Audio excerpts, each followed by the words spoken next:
Niels and I have a design firm called Wolff Architects, where we try and make an architecture of consequence through the mediums of design, research, advocacy, etc. It's been going really well. We were approached by the University of Cape Town, who were looking for people who can do a center for business innovation supported by the university, and is basically business incubation. The project that we're doing really is about reconfiguring the blue shed in the V&A Waterfront, and this is a shed that has been a physical obstacle between the aquarium, the red buses, and the rest of the V&A, and people really have to force their way around it, and it causes very bad urban connections. So we propose to the V&A that we improve the city before we try and deal with any of the occupants, the tenants in the building, and that we basically make a street that goes right through the building, and that this street is not a mall in disguise, it's just a street.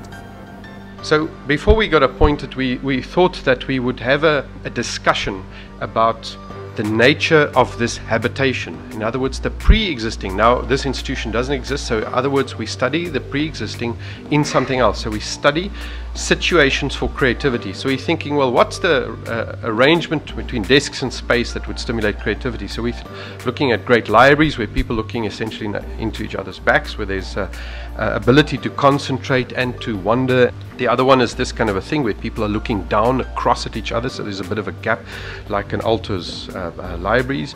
The other kind of one is one where you stare out a window, and you both have this ability to be a little bit isolated and have something that stimulates your mind. So that is the context of somebody working in a single environment. But we are saying is that the institutions that's famous for their innovation, it does not really happen at the desk. Nobody thinks it particularly happens at the desk, although that's where the work is done. So the question is about the socialization in the context of innovation. So there's the institutional support provided by the university. There are things like lectures and meetings. There are smaller kinds of meetings. There's the kind of tea and coffee that appears very central to innovation. And eating together, that moment where people are between work and they're talking about what they're busy doing, that kind of a thing is extremely important in places where there's great innovation going.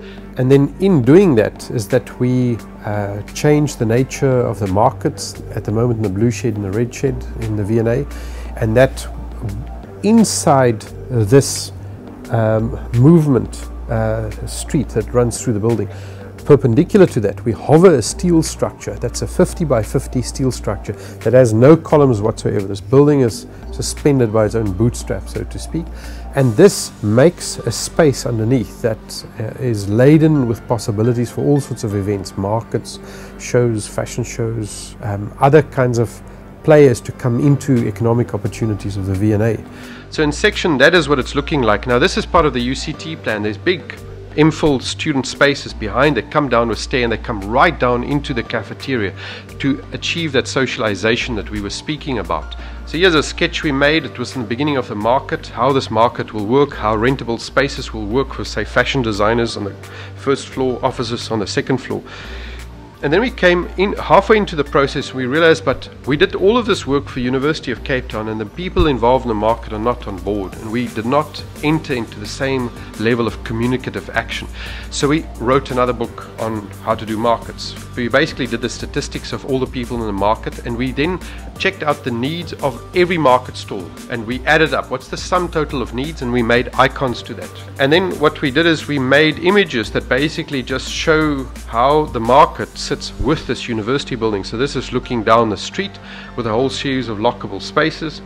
So the proposal in essence for the university is that the Center for Innovation, in material terms, it's a highly ontological structure.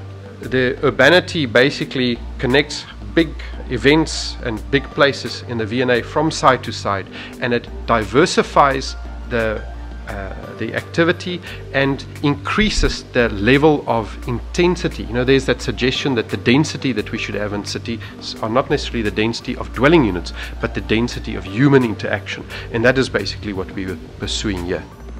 Gottfried Semper said that the spirit of art rests in the haze of carnival candles. You know, this idea that beauty is always fleeting, and that it's maybe something to do with a kind of an intoxication, and that has always inspired me. So I like the things that people do to buildings now they inhabit it, and even if it's beautiful for a year or 2 years, I find real pleasure in it.